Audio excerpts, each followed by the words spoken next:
সেদিন অন্নপ্রাশন বাড়ি থেকে এসে আবার বেরিয়ে গেলাম গাড়ি নিয়ে। এখন বাজছে 7:45।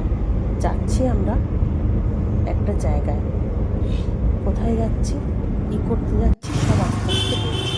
এই যে চলে এসেছি বর্ধমানে একটু চা খাচ্ছি। এখন বাজছে 9টা। দেখেছি এখানে ডাক্তারখানায় এসেছি আমি, বাপি এবং আমার বেটাকে দেখাতে।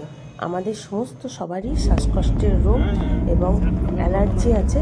দেখবেন বন্ধুরা, মাঝে মাঝে কথা বলতে বলতেই আমি গলা ঝাড়ি, ওটাই হচ্ছে আমার রোগ। ডাক্তারবাবু অনেকক্ষণ ধরে বাচ্চা এখন 12:30। বাপিকে এখানে নামিয়ে দিয়ে তারপরে আমরা যাব আমাদের বাড়ি।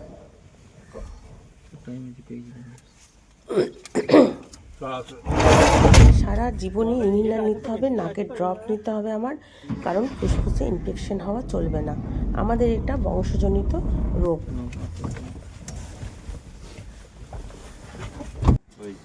এই যে মেজবাবু গেট খুলছে, আমরা বাড়ি ঢুকছি। এখন বাজছে ঘড়িতে 12:30। গুড নাইট, সবাই ভালো থাকবে।